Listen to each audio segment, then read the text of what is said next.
Assalamualaikum warahmatullahi wabarakatuh.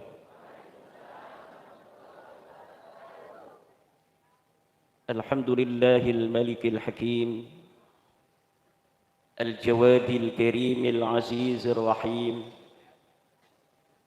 Fattariqu ilaihi wadihun lil qasidin, wad dalilu alaihi laikhun lin nazirin.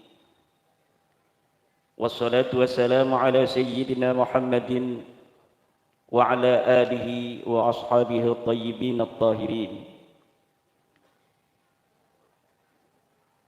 Ya Hayyu ya Qayyum, ya Mannan ya Dayyan, ya Dzal Jalali wal Ikram. Allahumma ighfir li Mbah Ridwan warhamhu wa'afihi wa'fu anhu wa akrim nuzulahu wa wasi' madkhalahu waghsilhu bil ma'i wassalji wa naqqihi minal khataaya kama yunaqqa thawbul abyadu minad danas. Allahumma ij'al qabrahu rawdatan min riyadil jinan wa la taj'al qabrahu hufratan min hufarin niran. Wa li jami'i abaina wa ummahatina wa ajdadina wa jaddatina wa a'mamina wa ammatina wa aqribaina wa qarabatina wa li jami'i masyayikhina wa li walidayhim wa li jami'i man ahsana ilayna wa dhawil huquqil wajibati alayna. Amin Allahumma. Amma ba'du, fa ya ashabal fadail, hadaratil mukarramin, para alim, para ulama, para kiai, wabil khusus sahibil fadilah, panjenenganipun Mbah Mufid sakeluarga, semoga senantiasa diberikan kesehatan dan keberkahan oleh Allah.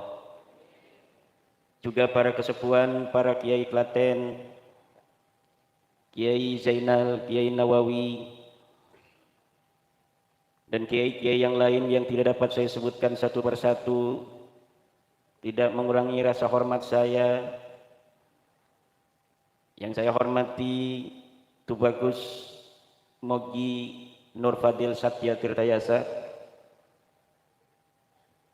Ketua Perjuangan Wali Songo Indonesia Pusat,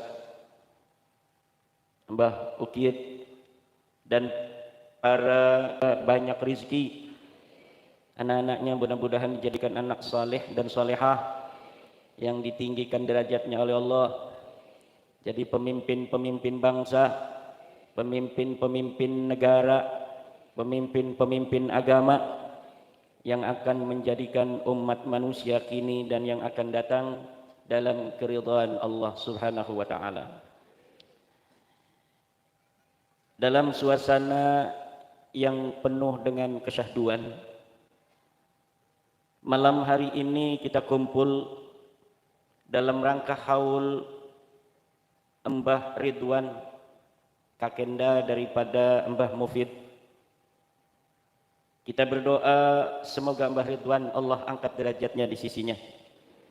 Allah terima segala amal baktinya, segala perjuangannya ketika beliau hidup, dan Allah ampuni segala dosa-dosanya. Dan anak cucunya Allah jadikan anak cucu yang berbakti kepada leluhurnya, juga anak cucu yang akan meningkatkan derajat keluarga dari sekarang sampai hari kiamat. Haul merupakan tradisi. Tidak ada amrun khasun, amrun makhsusun minad dini li dzikra haul aw li amalil haul, la yakunu. Bahkan haul ini merupakan tradisi keagamaan yang otentik, berasal. Artinya apa? Agama Islam hadir di Klaten ini leluhur kita memang suka haul. Orang-orang Jawa zaman dahulu sebelum adanya Islam suka haul. Tapi namanya bukan haul. Dulu namanya serada. Para wali-wali Songo itu ibu-ibu, apabila ada sebuah tradisi dari sebuah masyarakat yang tidak ada nahyun khasun mahsusun, tidak ada larangan khusus tentangnya, maka adat dan tradisi itu ditransformasi dengan ditenagai dan diisi oleh nilai-nilai Islam. Itulah kenapa dakwahnya Wali Songo itu ibu-ibu diterima oleh bangsa kita Nusantara. Karena cara dakwahnya Wali Songo cara dakwah rahmatan lil alamin. Cara dakwah yang merangkul bukan memukul. Cara dakwah yang manis tidak bengis. Cara dakwah yang menghormati kemanusiaan. Cara dakwah yang berusaha memahami kearifan lokal daripada mad'u, objek dakwah daripada Wali Songo itu sendiri. Islam sudah datang di Nusantara ini sejak abad ketiga Hijriah. Tapi Islam dibawa oleh para ulama-ulama generasi pertama itu di Aceh tidak masif. Kenapa? Waktu itu para ulama belum menemukan formula yang tepat bagaimana cara menyebarkan Islam di Nusantara. Mereka menyamakan cara menyebarkan Islam di Nusantara dengan cara yang disebarkan di Arab.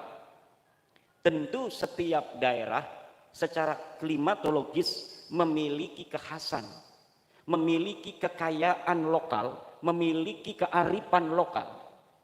Tidak semua daerah bisa dimasuki Islam dengan cara yang sama dengan daerah lainnya, termasuk daerah sakral yang bernama Nusantara ini.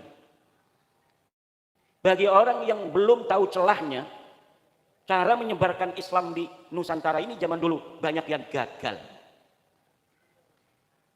Abad ketiga sudah masuk di Bandar Khalifah di Sumatera, sekarang wilayah Aceh. Tetapi hanya pendatang-pendatang dari Arab yang mau masuk Islam. Pendatang-pendatang yang dia berdagang dalam agama masa lalunya, misalnya dari Afghanistan, dari Bangladesh, dari Perindapan India, datang ini dari Bani Qatadah, dari Mekah, keturunan Nabi dari Bani Qatadah, menyebarkan Islam. Mereka mau menerima pendatang ini, tapi orang asli Nusantara, orang Aceh belum mau memeluk agama Islam. Tercatat agama Islam sudah dipeluk di Aceh baru pada abad ke-8 Hijriah. Dari mana diketahuinya? Dari pelancong disebut oleh orang Arab Jawa. Itu secara sosial antropologi. Tapi secara geografi orang Arab memanggilnya daerah kita ini Arkhabil. Orang Portugis memanggil kita ini Archipelago. Kita sendiri senang memanggilnya Nusantara. Dalam tradisi sosiologis antropologis itu istilah Jawi itu sampai masa Syekh Nawawi Tanara Al-Bantani, sampai masa Syekh Ahmad Al-Fattani di abad 19, itu orang Thailand masih disebut Al-Jawi Al-Fattani. Kalau Syekh Nawawi disebut Al-Jawi Al-Bantani. Dari Minangkabau Al-Jawi Al-Minangkabawi. Dari Aceh Al-Jawi Al-Asis. Tetapi secara antropologis geografis kita dikenal dengan Arkhabil. Jadi kalau ada kalimat Al-Arkhabil itu maksudnya fal muradu biha Nusantara. Idza utliqa Al-Arkhabil fal muradu biha Nusantara. Archipelago, semua gugusan pulau-pulau di dunia ini banyak. Tapi kalau ada kalimat archipelago itu maksudnya gugusan kepulauan Indonesia. Datanglah agama Islam ke Jawa ini belakangan. Banten dulu, kan nyebrang dari Sumatera, Banten, atau dari pelabuhan, kayak di Tanjung Perak, Gresik, Tuban, itu agak berbarengan. Daerah-daerah pedalaman yang selatan seperti Klaten, Jogja, Solo Raya, ini belakangan Mbak Mufid. Kenapa jauh dari pantai utara? Pedagang-pedagang itu kenapa milihnya pantai utara? Kenapa wali-wali Songo membangun peradaban Islam di pantai utara? Karena relatif lautnya tidak terlalu galak. Mereka itu tidak seperti kita orang Nusantara yang leluhurnya adalah pelaut. Leluhur kita, nenek moyang kita adalah seorang pelaut. Kita bukan hanya bisa menundukkan utara, kita juga bisa menundukkan selatan. Makanya di Cilacap di selatan itu ada pelabuhan. Ditundukkan oleh siapa yang berani menundukkan keturunan Nusantara asli. Kalau keturunan orang-orang luar, mereka tidak berani melihat ombak yang begitu tinggi. Yang bisa nundukkan itu adalah pelaut-pelaut Nusantara asli. Kenapa? Dijaga oleh Nyi Roro Kidul. Ketika Nyi Roro Kidul ngelihatnya itu Kang Mas Durajak, wah ini cucu saya. Tapi kalau ngelihatnya Mbak Lawi, wah ini.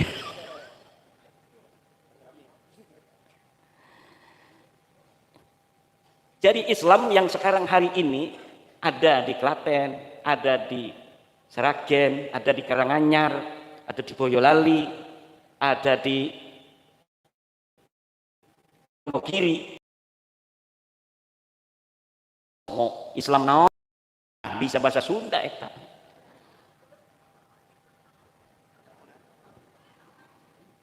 Kenapa kemudian orang Klaten mau menerima Islam?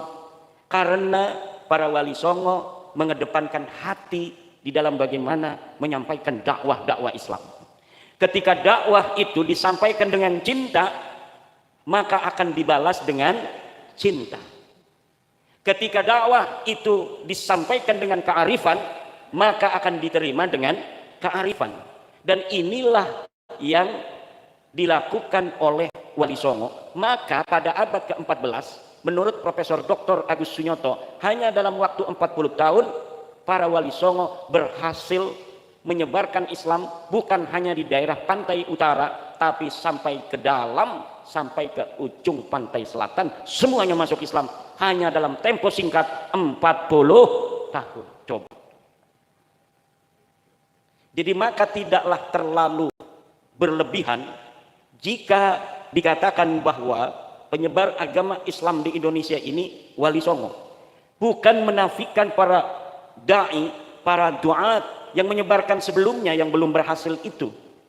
Tetapi ketika kita ingin mengatakan siapa yang berhasil menyebarkan agama Islam nasib oleh mayoritas masyarakat Nusantara, jawabannya menurut penelitian Profesor Dr. Agus Sunyoto hanyalah wali. Jadi haul ini seperti ini di Serada sudah ada di zaman sebelum Islam. Wali Songo melihat ini orang Jawa ngapain katanya kumpul-kumpul begini. Oh lagi mengenang 1 tahun wafatnya orang tua kami. Rapat ini para wali Songo. Coba Sunan Giri biasanya dengan Sunan Gunung Jati yang ahli fikih kaji secara ilmu fikih ayatnya, hadisnya. Kalau kita transformasikan dengan nilai-nilai Islam, apakah bertentangan atau tidak? Dikaji tidak. Tidak ada nahyun maksusun minaddin tentang adanya berdoa setiap 1 tahun sekali untuk orang-orang tua kita yang sudah meninggal dunia. Bahkan ajza daripada haul itu, bagian-bagian semuanya adalah merupakan ibadah yang mustahabbah. Coba kalau kita ajza daripada haul. Haul ini al-kul. Setiap kul lahu ajza. Ajzanya apa? Baca Yasin, baca Fatihah. Tadi ada apa namanya itu? Bacaan apa tadi? Marhaba ya. Hijib Rifai. Bukan hijib Rifai, ratib Rifainya. Kemudian ada baca Qori, ada ceramah agama. Semuanya ini adalah mustahabbah. Ada perintahnya. Baca Quran ada perintahnya. Iqra'ul Quran. Iqra'u ma tayassara minal Quran. Nanti sedekah Mbak Mufid. Tuh, sedekah udah habis tuh. Acara belum selesai, gimana urusannya ini? Makanan udah habis, acara belum selesai. Gimana urusannya, Mbah? Nah, ini namanya apa? Sedekah. Semuanya ada nilai pahala. Kemudian menyampaikan daripada perjalanan hidup yang bisa ditauladani dari seorang Mbah Ridwan, seorang pejuang sabilillah zaman dahulu kala. Itu juga dzikra dzikrus salihina kafaratun lidzunub. Menyebut orang-orang baik itu adalah melebur dosa. Semuanya tidak ada yang tidak baik, ajzaul haul itu. Dan haul yang cara-caranya benar seperti ini, cara wali songo, ya begini. Ibu-ibu duduk di depan masjid atau di rumahnya sohibul haul, bukan di makam. Ini ada haul zaman sekarang di makam, makamnya ditaruhin kembang-kembang sampai makamnya nggak kelihatan, yang kelihatan kembang kayak kue tar ulang tahun. Ditaruhin payung, payungnya juga ditaruhin kembang-kembang lagi. Lalu duduk ngelingker kayak orang nunggu berkat, ini kue tar kapan dibagi gitu. Lah ini laisa min adatina, laisa min adatina, tidak merupakan bagian daripada ajaran wali songo. Ajaran wali songo kita ziarah, tapi kita tidak tazyinul qabri wa taqdisuh, tidak menghias kuburan, kita juga tidak mensucikan kuburan, tidak menganggap dia ini seperti apa namanya Hajar Aswad sampai misalnya diciumin. Na'udzu, ini ajaran Yahudi, ini ajaran Nasrani. Kimat jangan gegabah, banyak tuh katanya pakai jubah-jubah nyiumin kuburan. Jangan ngomong ajaran Yahudi, ajaran Nasrani. Ada dalilnya? Enggak. Dalil di Al-Quran enggak ada, dalil dari hadis enggak ada. Tapi lihat dalam kitab Ihya Ulumuddin, maqala al-Ghazali fi qala al-Ghazali innal massa wat taqbila lil masyahidi adatul yahudi wan nasara, bahwa memegang kuburan, batu nisan, wat taqbil, dan menciumnya, adatul yahudi wan nasara, itu adalah adatnya orang Yahudi dan orang Nasrani, bukan adat ulama-ulama Islam, bukan adat ulama-ulama Jawa, bukan adat ulama-ulama NU, bukan adat ulama-ulama PWI yang merupakan penerus yang sah daripada wali songo. Ini ada penerus wali songo itu sekarang banyak yang ngaku, tapi penerus yang sah dari ajaran wali songo sekarang adalah perjuangan wali songo Indonesia, Laskar Sabilillah. Sudah jelas dikatakan oleh Imam Ghazali, kata Mbah Hashim Asy'ari, tasawuf kita tasawufnya Imam Ghazali, tasawuf kita tasawufnya Imam Junaid Al-Baghdadi. Imam Ghazali sudah mengatakan innal massa wat taqbila lil masyahidi adatul yahudi wan nasara, bahwa memegang kuburan, mencium-cium makam, mencium-cium batu nisan, adatul yahudi wan nasara, adalah adatnya orang Yahudi dan orang Nasrani. Dan kita dilarang oleh Kanjeng Nabi untuk mengikuti adat-adat orang Yahudi dan orang Nasrani. Tidak boleh kita nyamain. Coba kenapa kita dalam talqin ada duduk, ada berdiri? Asalnya Nabi berdiri, ngelihat orang-orang Yahudi berdiri. Kata Nabi, kita duduk. Ngelihat Nabi duduk, orang Yahudinya duduk, Nabi berdiri lagi. Makanya sekarang ada, kalau yang baca duduk, yang lain suruh berdiri. Itu asalnya saking tidak bolehnya kita ikut-ikut Yahudi. Khaliful musyrikin, berbedalah kamu dengan orang-orang musyrik. Khaliful yahuda wan nasara, berbedalah kamu dengan orang Yahudi dan orang Nasrani. Man tasyabbaha biqaumin fahuwa minhum, kata Rasulullah, siapa orang yang menyerupai satu kaum fahuwa minhum, maka dia adalah merupakan bagian dari kaum itu. Makanya saya dimarahin sama anak-anak saya yang kecil-kecil itu. Sekarang di sekolah dasar itu pada ulang tahunan. Jadi ulang tahunan di sekolah. Jadi kalau ada yang ulang tahun, ibunya bawa-bawa kado. Nanti anak-anak itu yang lain dikasih kunir itu, nasi kunir yang kuning. Nah, anak saya pengen diulang tahunin juga. Kata saya, ulang tahun itu min adatil yahudi wan nasara. Kata ada teman saya, itu maulid juga kan tidak ada di zaman nabinya. Beda bos. Kalau maulid, orang Yahudi dan Nasrani tidak mengadakan maulidnya Nabi Muhammad. Ketika kita yang mengadakan pertama kali, berarti kita tidak mengikuti daripada Yahudi dan Nasrani.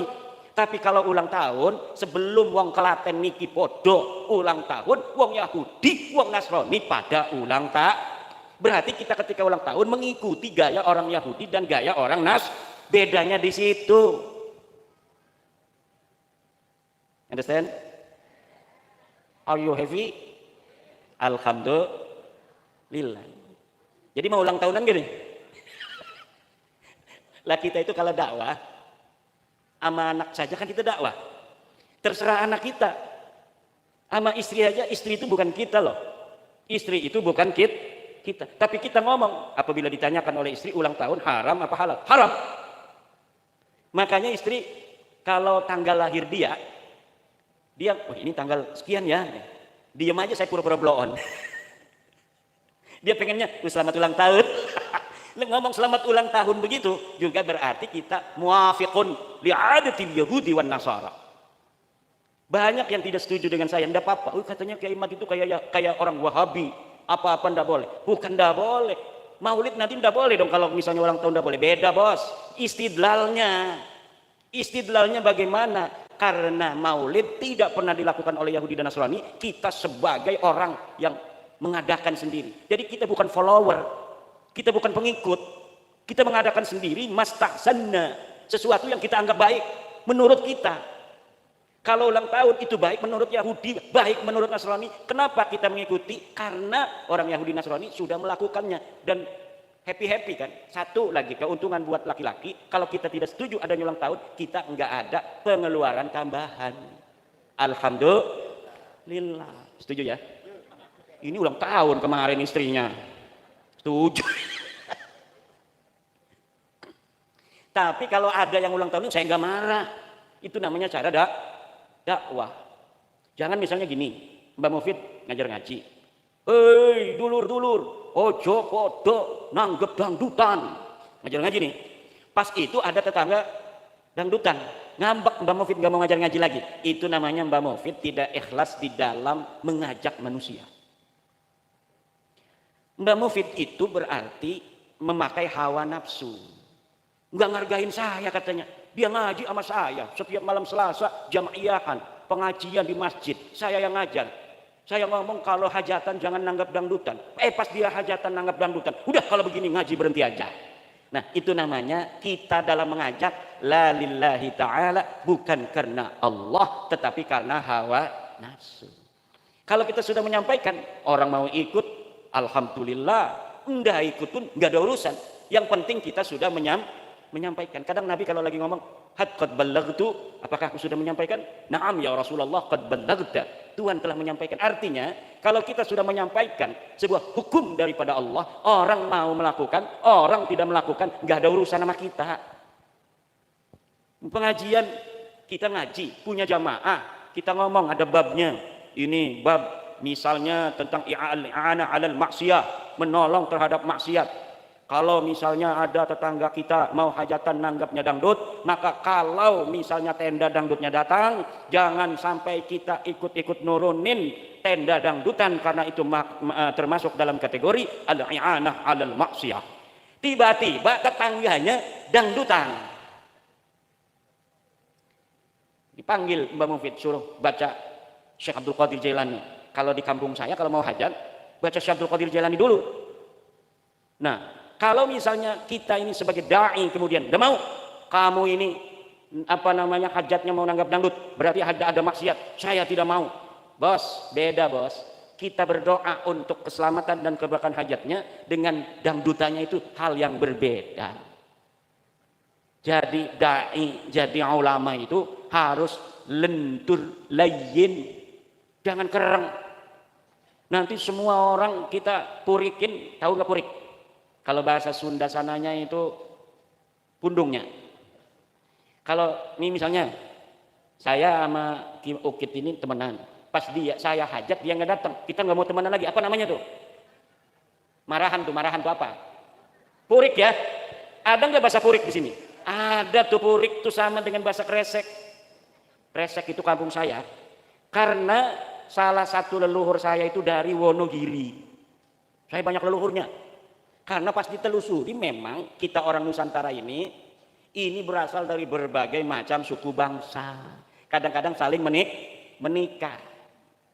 Kalau Nyai Wonogiri itu istri daripada Sultan Abul Maulana Muhammad Nasruddin. Fakir Mahmud Abdul Qadir punya anak Pangeran Soleh Mandura Raja, punya anak Raden Mahmud di Kresek tuh.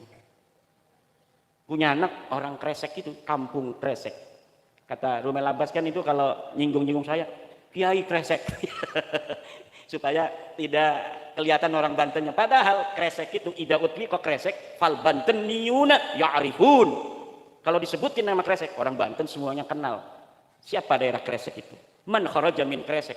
Siapa orang yang keluar dari masa lalu dari Kresek? Syekh Nawawi Tenar al-Bantani, itu bapaknya Syekh Umar, itu ngajinya ya di Kresek itu. Namanya Syekh Syarif.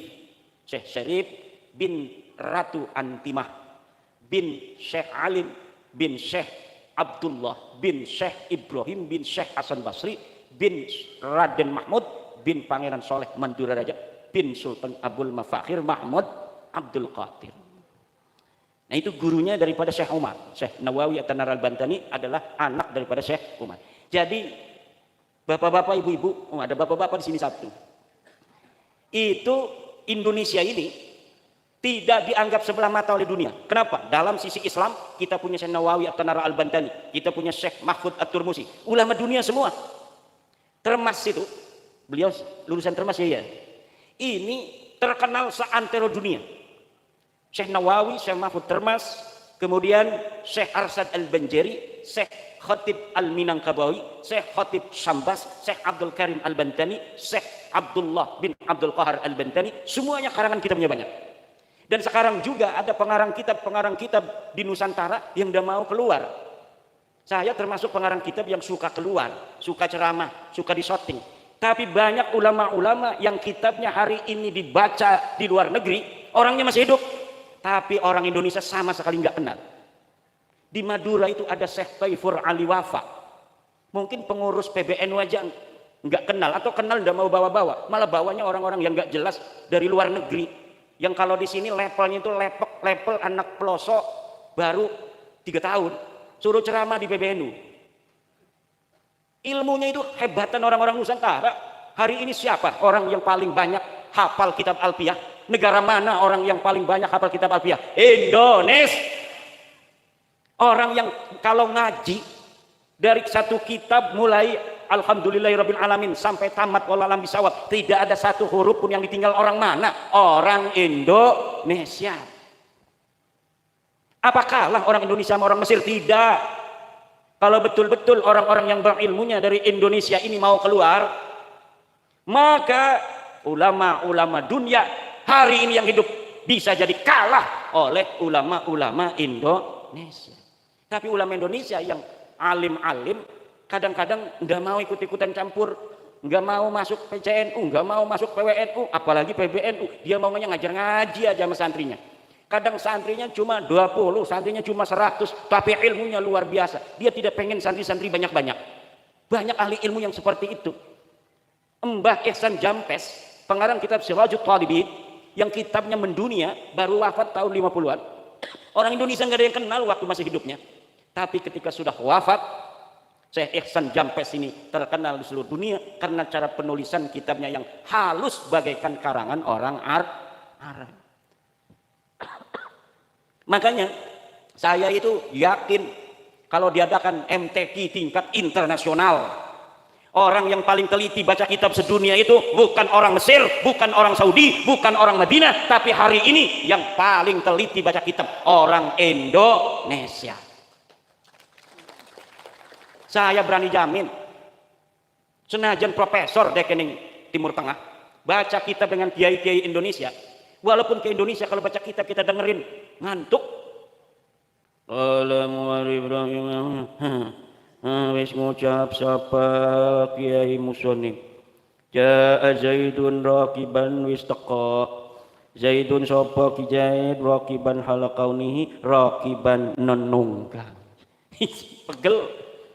Tapi karena itu sanad dari Wali Songonya begitu dulunya gayanya. Itu susah sanad itu. Sanadnya begitu. Tapi kalau dia lagi ceramah beda gayanya. Kalau dia lagi berdiskusi beda.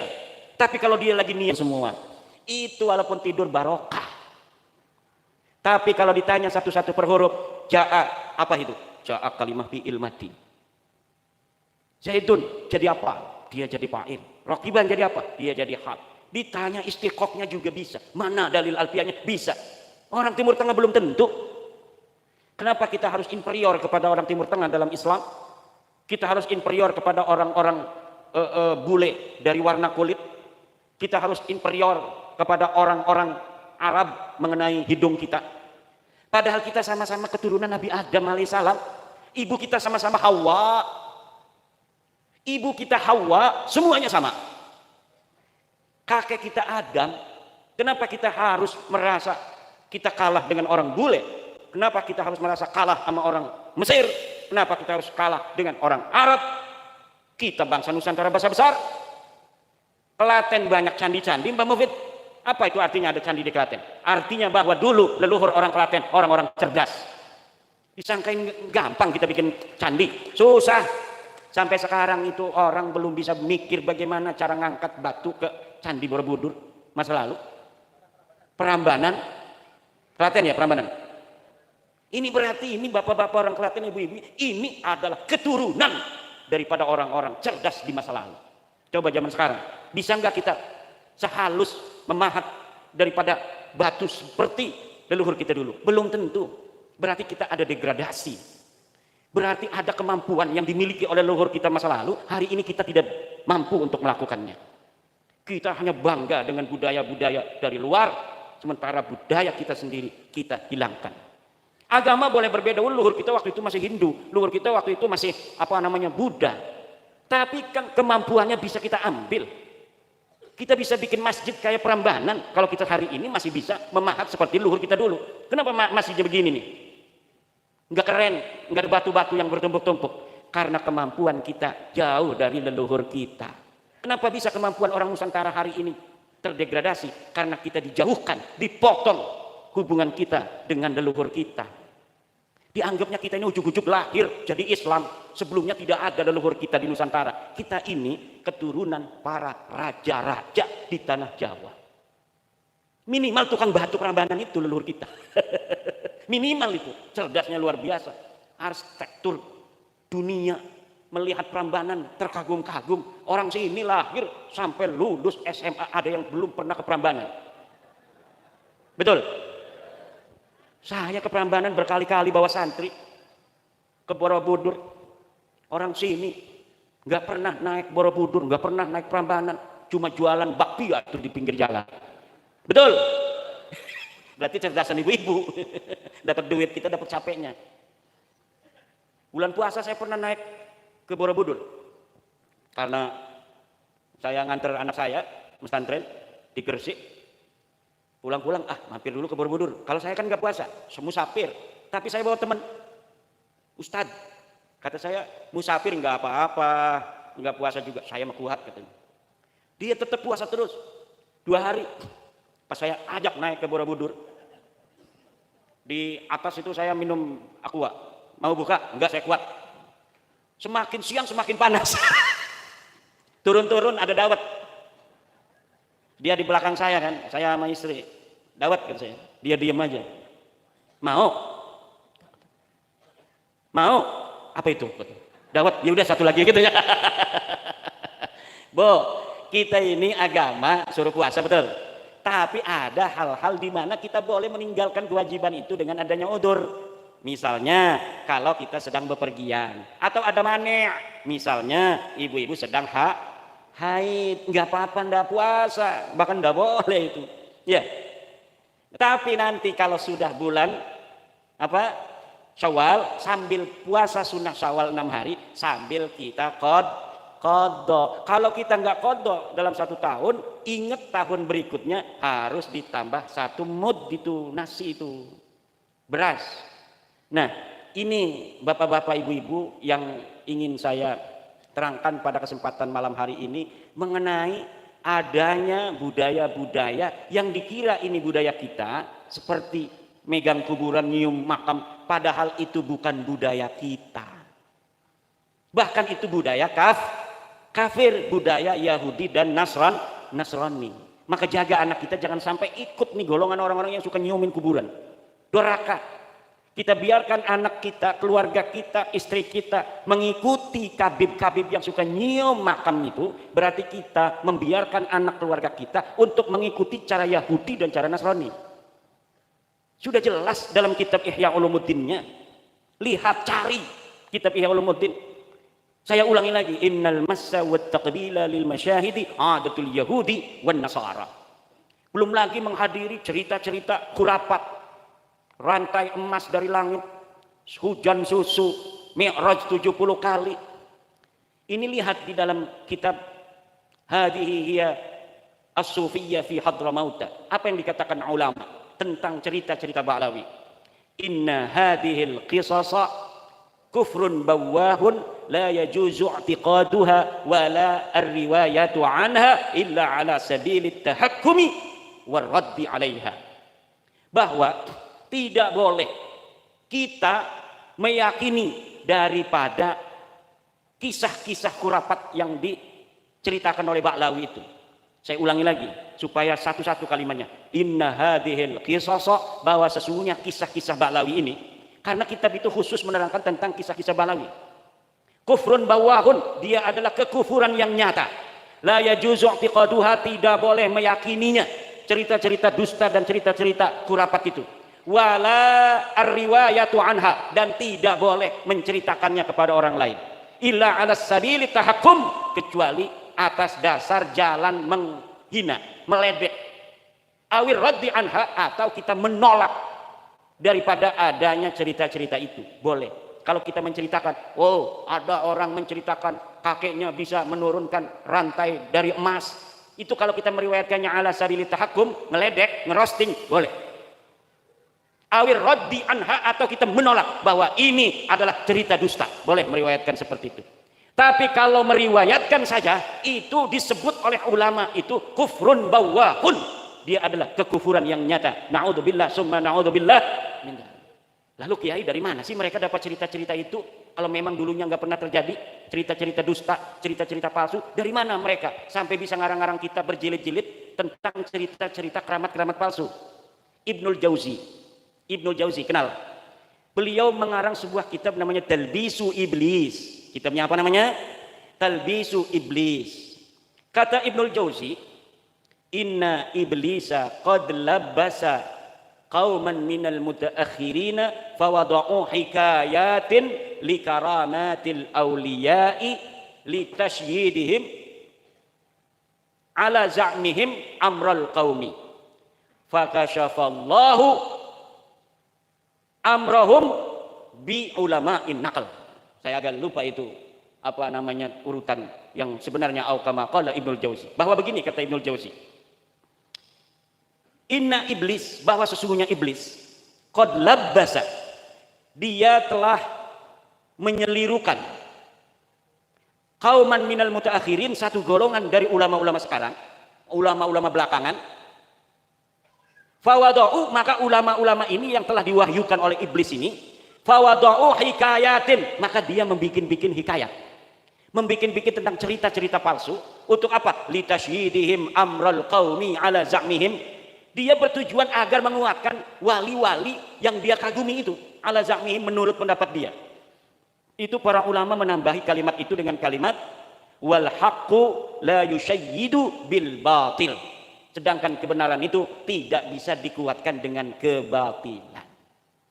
Jadi itu cerita-cerita palsu itu diwahyukan oleh iblis, diberikan ilham oleh iblis kepada orang agar bisa mengarang cerita-cerita palsu tentang keramat-keramat kakeknya yang tidak terjadi di masa hidupnya. Na'udzubillah. Nah, ini jadi harus kita jaga akidah anak-anak kita, jangan sampai terlepas dari akidah dan gaya Islam yang diajarkan oleh Wali Songo, kemudian mengikuti ajaran-ajaran baru, nyium-nyium kuburan adat Yahudi, jalan bareng-bareng begitu sambil megang-megang tangan ala orang-orang Syiah, joget-joget. Nah, sekarang ini santri banyak yang joget-joget karena nyontohnya Ba'lawi yang sering joget. Orang yang disebut sebagai walinya saja itu senangnya joget. Padahal menurut kita kiai-kiai Nusantara, orang joget itu nggak bisa jadi saksi nikah. Orang yang joget kakinya gerak-gerak begitu, badannya gerak-gerak, tidak bisa jadi saksi nikah. Tapi sekarang sudah biasa. Kenapa? Karena yang menjadi panutan dan tauladan bukan kiai-kiai Nusantara, tapi orang-orang Ba'lawi yang ngaku cucu Nabi tapi tidak terkonfirmasi. Karena dia sudah nyata bukan keturunan dari baginda Nabi besar Muhammad sallallahu alaihi wasallam. Inilah yang dapat saya sampaikan. Mudah-mudahan ada manfaatnya. Kita berdoa mudah-mudahan Mbah, ini fotonya Mbah ya? Kok mirip Mbah Mufid? Gantengan Mbahnya sama Mbah Mufid ini. Mbah Mufid berani, tapi kayaknya kakeknya lebih berani. Betul, Kiai Nawawi? Kiai Nawawi ini kenal ini, temenan waktu kecil guletan melulu. Sampai sekarang kadang-kadang suka guletan. Betul. Mudah-mudahan Mbah Ridwan Allah ampuni, Allah angkat derajatnya. Mbah Mufid Allah berikan umur panjang, berikan kesehatan, dan kita semua semoga Allah berikan umur panjang, kesehatan, rezeki yang banyak melimpah, ditambahin semuanya oleh Allah. Untuk bapak-bapak tambahin segala-galanya, boleh Bu? Amin. Istrinya boleh juga ya? Enggak? Gimana sih? Sayang sama suami enggak? Sayang sama suami enggak? Sayang sama suami berarti kesenangan suami harus diturutin. Siap? Demikianlah ibu-ibu, mudah-mudahan ada manfaatnya. Wallahu wal muwaffiqu ila aqwamit thoriqin. Wassalamualaikum warahmatullahi wabarakatuh.